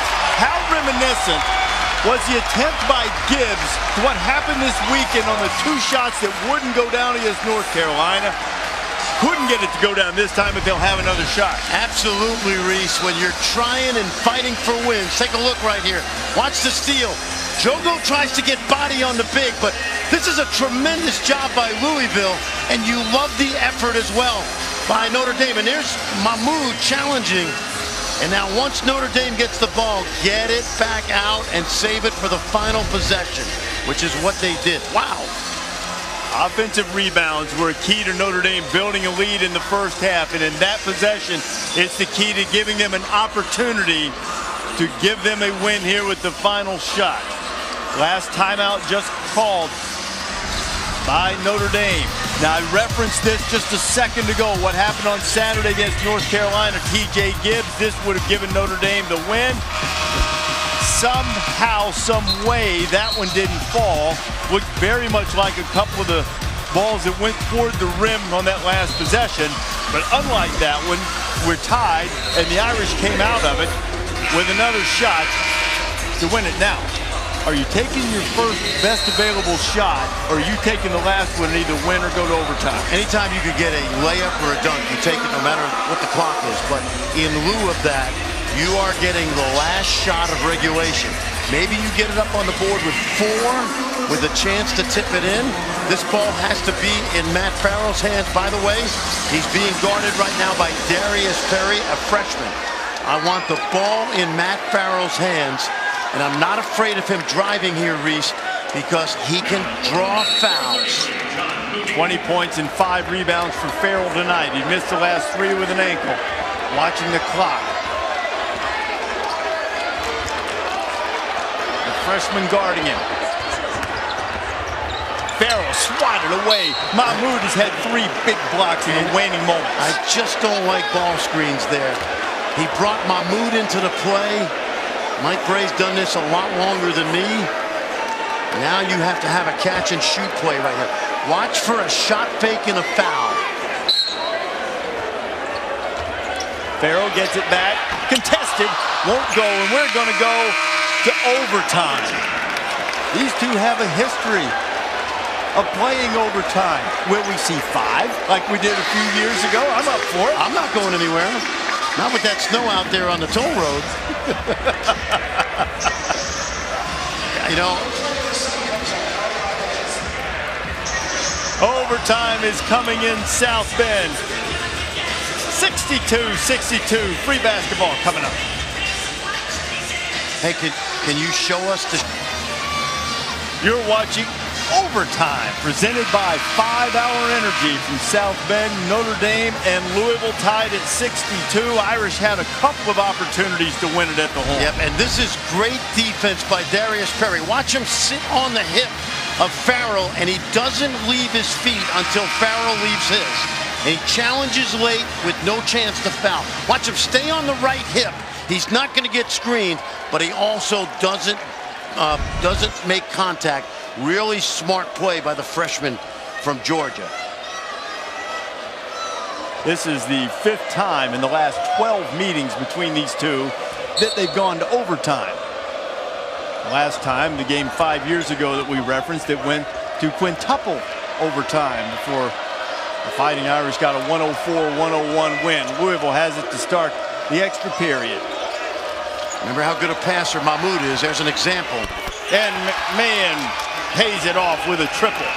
Really good job by the big senior from Egypt. He knows where to put the basketball. Really well done out of the first possession of the overtime. Fran, he's been so quiet tonight until the last few minutes of the game defensively, and then the fine pass there. Louisville up by 3. Remember, no Pfluger. He fouled out of this game. Jogo for 3. Mahmoud went over the top. And the foul is going to be called on Anas. Now watch Anas now in the high post. We talked about what a good passer he is. Hey, and by the way, when you're 7 feet tall, your vision's pretty good too. Watch him flash, catch, look opposite. And that little ball fake in the lane kept Gebben from getting out to the shooter. Really, really well done. Martinez Gebben had a couple of big free throws late in regulation to get it tied. Excellent free throw shooter, can pull the Irish to within 1.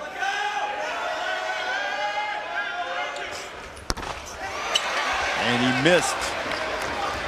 Yeah, the Irish, to me, Reese, are on fumes right now. No DJ Harvey because of the injury. No Pfluger, who fouled out. Louisville with only the 18 fouls, so that was the 1-1. And Dang Adele knocks it down, and Louisville scored the first 5 here in the extra period. You know what you love about that? David Padgett is playing the shell game in the high post. First Mahmoud as a passer, and that time Dang Adele as a scorer.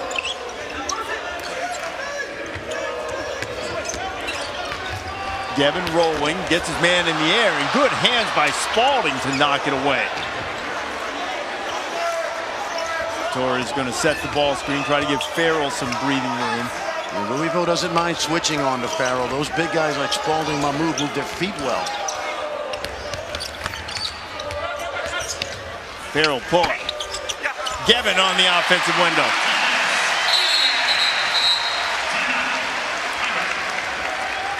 Irish use a timeout.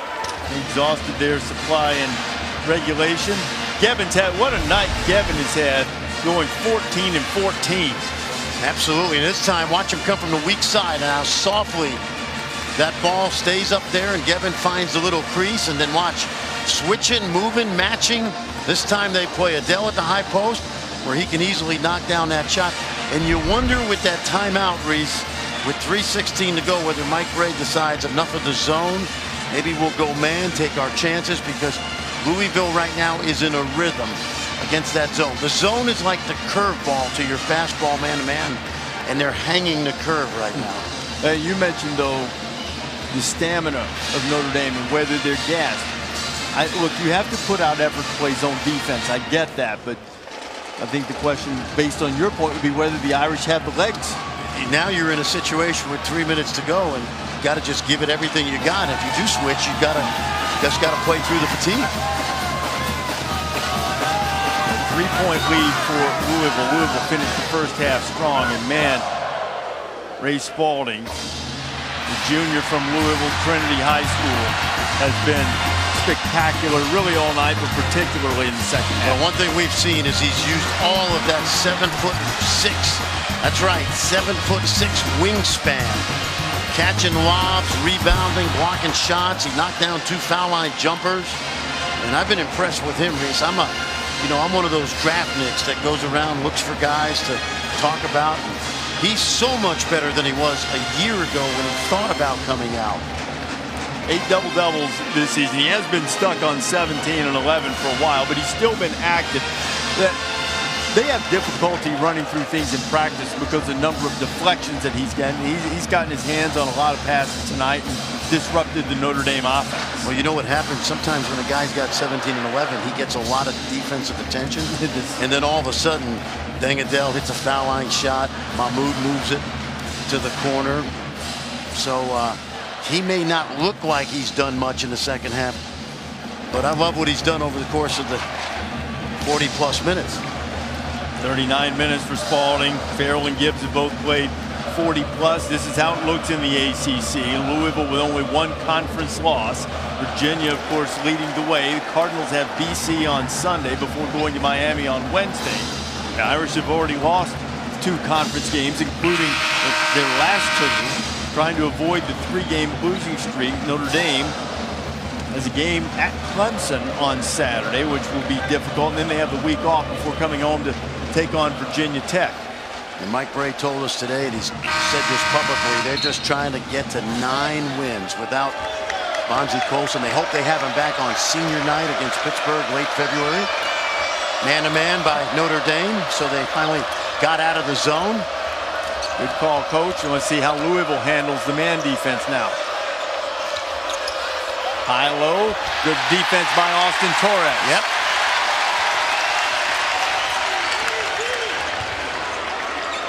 Now, a Dangadell at 6'7", guarding Matt Farrell again. This was really effective last season. TJ Gibbs. Torres working on the window. Coming in and scrapping for it is Gevin, who has another rebound. Give him 15. Jogo for the tie.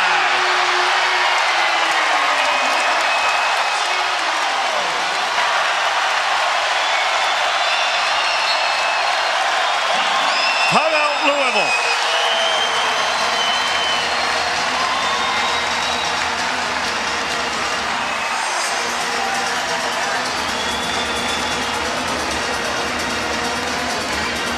Jogo's first 3-pointer of the night could not have come at a better time. He had 3 triples against Carolina this weekend. Irish needed this one. Yes, and remember when Bonzie Colson went down, Mike Bray had to convince his team they could still win. He said we got to be better defensively and we got to crash the offensive glass. And we've seen it in 4+ games now that they're manufacturing offense off of their offensive rebound. And as we said, I learned it 25 years ago, that's time to get an open shot when the defense is scrambled, and they're usually scrambled off an offensive rebound. Notre Dame has really worked that offensive glass against Louisville tonight. So we're tied again. We've been tied 8 times. Irish had a 10-point lead in the first half, but it's been nip and tuck pretty much since Louisville reeled them in the latter moments of the first half. And I'll tell you, Reese, the offensive rebounding has become Notre Dame's identity lately. Quentin Snyder, friendly nighttime banking hours. The Bill back on top.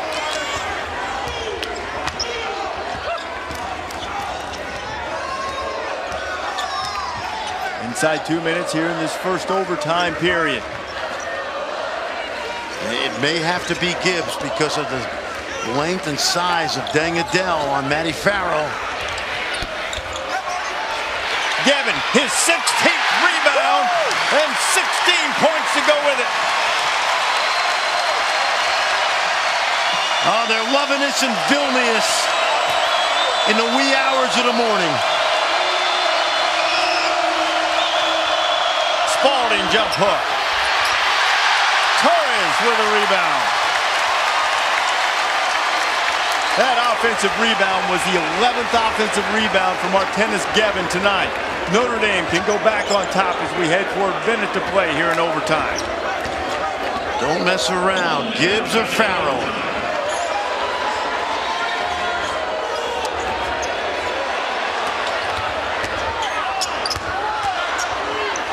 Farrell, great look to Gevin.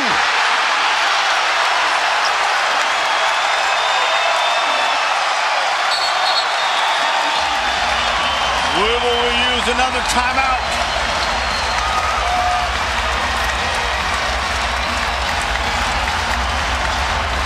Gevin has a half-dozen points in overtime. Farrell has 6 assists on the night.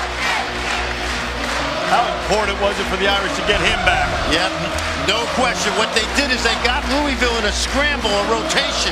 And you see how they're spread out, not sure who to guard, and that allows Matt Farrell to get into the teeth of the defense and drop the room service order for the youngster from Lithuania. Wow. Poise.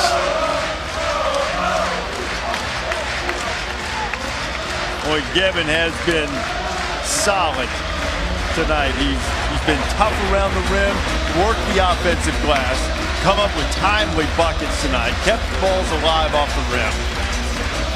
But Louisville has fought back every step of the way with their big guys, Mahmoud and Spalding, also making big plays tonight. Yeah, and watch this. He's been just magnificent. Look at it. You screen, you roll. If you don't get the ball, just get a spot inside, wedge yourself in there with that big body, and he comes away with the garbage. Question now for Notre Dame is they've gone to the man-to-man the last 3 minutes. I got to think they'll stay man-to-man, and that allows you to, even with fatigue, to have some accountability. I got mine, you got yours. I'll help you, you help me. So now let's see what Padgett draws up. Who are you looking to get the ball here, Franny? Well, I think you know, Snyder being a point guard for the most part, they'd probably be most comfortable with him making a play. 16 seconds difference, shot and game clock. Louisville down by 2. McMahon, Spalding has it, working on Torres. Good move, left-hander, we're tied again. That's a pro move right there, buddy. That is a pro move. Last shot now. If you're Notre Dame, you get the last shot. Get it up on the rim about 7-6-5. I don't like a screen here because a screen brings really active, quick-footed big guys into the play. Notre Dame will have to play it out. No timeouts for the Irish. Inside 10. Farrell with Adele ready to guard him. Here comes the screen. Farrell, pull up. Air ball. And it'll be Louisville ball. Louisville will see if they can dial up the play with 2.2 to keep us from going to double overtime. I think we may be leaning towards that. I'm not a screen guy at the top of the key, especially when you have guys like Spalding and Mahmoud who move their feet so well. And that's what you didn't like on that end with 2.2 to go. What does David Padgett do here? Let me tell you what you can do here. And let's see, they are out of timeout, so they can't do this, but if you can catch the ball at midcourt, you have 2 dribbles. Now, we've practiced this, we've timed it. Everybody in high school and college basketball knows the rule, dribble per second. But you must make a good, clean pass somewhere in the midcourt area, and then you tell your guy when he catches it, don't even look at the clock. You've got 2 dribbles. Bounce, bounce, get us a look. The old Bryce Drew Valpo play, too. You can throw it at the home run ball. Throw the home run ball and have someone streaking. There are coaches at home right now, college coaches. If you had a timeout here, guys, and you throw it to midcourt and call timeout, this year, because of the new rule, you get it at the 28-foot mark, and you can run a play closer to the basket. Okay, they're going to check the clock here after Farrell tried to give the Irish the lead with the shot. Notre Dame had hoped that Adele would be called for getting a little piece of that. That looked like 2-4 to me when it hit. And I haven't seen any clock adjustments. I think we're going to stick with 2.2. Teddy Valentine going to give the ball to Adele. Gavin will be guarding the inbound passer. Reese, one thing you don't want to do if you're Louisville is throw the ball away. I'd rather go to overtime right here. You got 2 bounces now. Now Perry's going to have to heave it from about 60 and shot at about 55. He had 1 more bounce, I'm telling you. I've been in that laboratory many times. Double overtime in South Bend. I told you we might be looking at 5. I got it. I'm here. I'm with you. Out of Barn Burner, neath the Golden Dome tonight. And this is tough for a young player to know. You have to practice this, but this is something. And again, he's still shooting a prayer. But watch this. Bounce. You can go again. Another bounce, and he's maybe 10 feet closer. gives you a better chance, but it's still a home run. It's a Hail Mary. There's almost a little hesitation when Darius caught the ball initially too, but young man from Wheeler High School in the Atlanta area, place that's produced some good pros. Yes, it has. J.J. Hickson comes to mind. Sharif Abdul-Rahim played there. You know, he was pretty good too, by the way. Now working for the NBA. Very good. A double overtime here. Who has the advantage right now? We've talked a little bit. If you happen to just be joining us, first of all, where have you been? It's been a great game tonight. But Notre Dame lost their freshman DJ Harvey to an injury. He appeared to be holding his knee. They're going to do an MRI tomorrow. Rex Pfluger has fouled out. Of course, Monty Colson's hurt. As you're watching overtime presented by 5-Hour Energy, and maybe Gray's going to need a little 5-Hour Energy for these guys who've logged some heavy minutes, most notably Gibbs and Farrell. Yeah, we may need a little 5-Hour Energy too. If I was going to call my friends out west to figure out who might have the advantage here, yes, I would really go with Louisville. They haven't anybody foul out.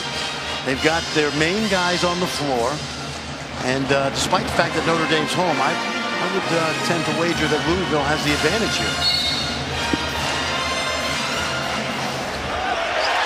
Dive back even deeper in this series history as the Irish have it first.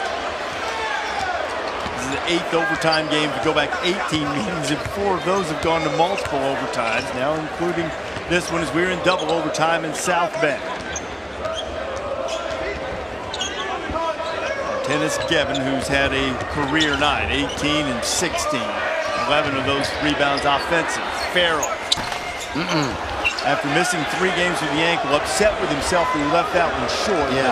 He's played a lot of minutes, so spirit is willing, not sure about the flesh right Look now. who he's shooting over too, Reese. It's Anas Mahmoud, who's 7 feet, and as I said, moves his feet great. I'd rather drive him and make plays for my teammates. Mahmoud, jump hook. Louisville back on top. Yeah, the adjustment that David Padgett made probably towards the end of regulation with Deng Adel on Matt Farrell has been a good one. Mahmoud only with 4 points. Gevin, and he'll go to the free throw line where he's been very good this season. Did miss the front end of 1-and-1 earlier. Watch how smooth the youngster from Egypt operates in the low post. Good entry right here. Nice delivery by Snyder. Smooth jump hook. Gevin walls up. Can't stop it. Spalding has picked up his 4th foul, and that could be huge for Louisville in this final 3:54 of the second overtime. Gevin misses his 2nd free throw tonight.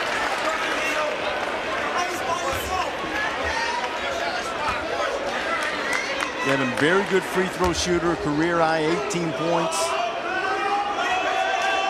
Shooting for 19, and he doesn't get it. That's what we call an invisible turnover right there. 2 missed free throws, critical time. Gevin just 2 for 5 from the free throw line tonight. McMahon driving, finds Spalding. Great look from McMahon, and Spalding with a terrific catch too. That was coming in pretty hot. Great catch. McMahon put his head down.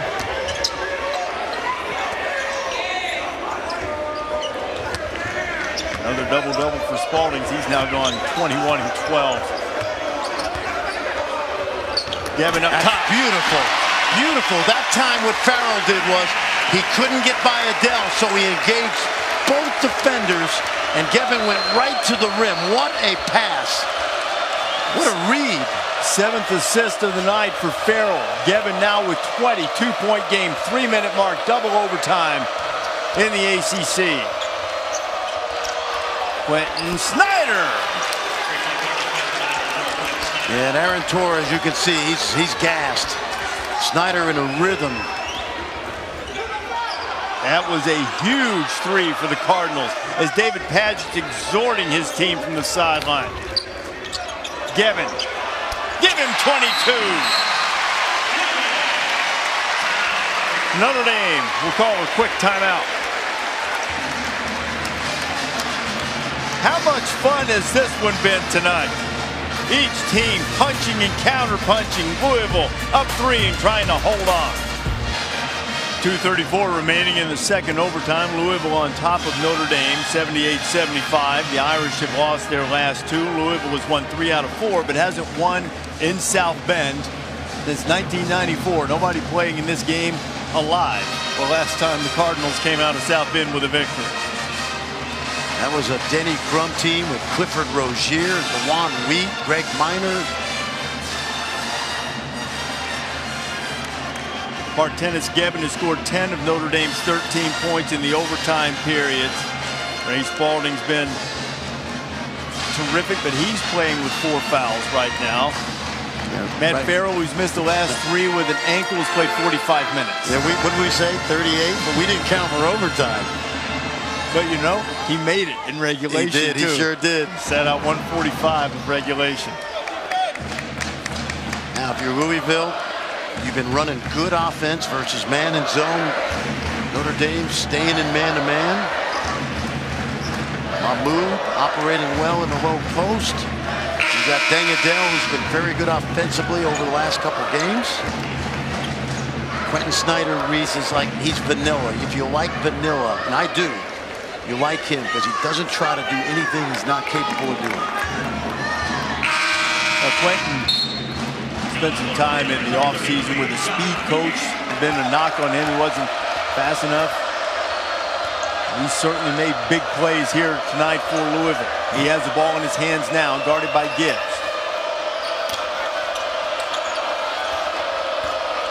Spalding against Mooney. Ray, that's sweet. Man, 23 for Spalding. That young man, remember that name when we're at the Combine. Because he has really improved. He's way better than he was as a sophomore. 5-point lead, 2 minutes to go in the second overtime. There might even be some draft bloggers that put his name in there tomorrow. Jogo shuffled his feet on the go, and now Notre Dame's getting in a little bit of trouble here. How about Spalding? Spalding, get your foot in the lane. Yeah, watch the patience here. He looks, he surveys. Does a double come? No. Can he go baseline? No. So he goes back over that left shoulder and hits that right-hand jump hook. There's no goodbye, Mr. Spalding, just yet. Those 23 that Ray has tonight, a career high. Both he and Gebbin have set career highs in this game. Dangadell. Gebbin with another rebound. Irish still alive with 94 seconds to play. Got to get something quick and easy. Can't be using too much time. Farrell would love to get some room for 3.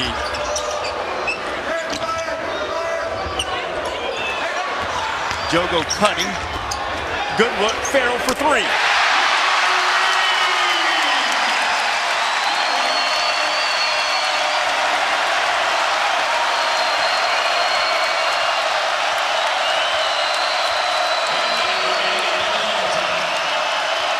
Under a minute.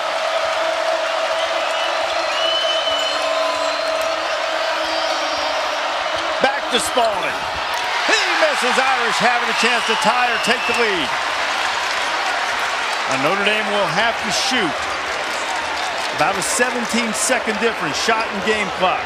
And they have no timeout, so they've got to manufacture something with this group on the floor. I wouldn't get cute here. I'd get it back to Matt Farrell. Maybe Gibbs. Farrell driving Mahmoud. Mahmoud's blocked a couple of his shots tonight. Gibbs has a look. Gibbs got hit, no call. Follow is no good. Chasing it is Adele. Adele kicks it, it goes off his foot, out of bounds, and it'll be Notre Dame basketball with 15 seconds to go. Did you have a flashback when Notre Dame missed the putback? Kind of like Saturday night? We just showed you that against North Carolina. They couldn't get it to go. Watch this ball hang on the rim. Torres, I think, doesn't even look. Adele was so close to having the opportunity to put this game all but out of reach. But now the Irish have a chance. Down 2. Gibbs driving. Right at Mahmoud. It's blocked again. Snyder hasn't. They got a foul, and they do. And Quentin Snyder will go to the free throw line with the opportunity to make it a 2-possession game. And I'm going to tell you something. Honest Mahmoud quietly has been unbelievable defensively because TJ Gibbs, there's no way he can get it on the ball side, so watch him try to sneak under. And there's no way, Reese, he'd have to have incredible hand development. Watch Mahmoud move his feet. How good is that? Snyder makes the first, and this is easy for me to say, Fran. He's sitting over here courtside. He had a chance. Jogo with a clean look in the corner. Had an alley to pass it, but couldn't give it up. And now it's a 4-point lead for Louisville. Mahmoud with 4 blocks tonight and 6 rebounds to amplify your point. And after not much noise blocking shots early, he's actually slightly above his average, which is 5th best in the country. You know what I would say tomorrow in the film room to my team? That's the best 4-block rebound, 6-rebound performance I've ever seen. Because he has dominated the game defensively. And the one thing that we talked about that doesn't show up in the box scores, how about him moving his feet and switching out onto Farrell a number of times? Okay, now really the only opportunity here for Notre Dame, they have to score quickly, really quickly, and then foul and hope for a miracle. You know what I would do right here? I would throw the ball the length of the floor and try to catch it and lay it in so that we still have time. Because if you dribble right now, Louisville is not going to foul. And it's just going to take, there's just too much time is going to come off this clock right here. Gibbs has got to get one up. Banks it, no good. Dang Adele with the rebound, and you dang Skippy. Louisville has won on the road again. These guys are turning into road warriors. They beat Florida State, stopping a 28-game home court winning streak, and they win at Notre Dame for the first time since 1994.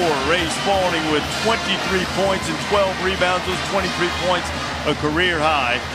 The big guys got it done.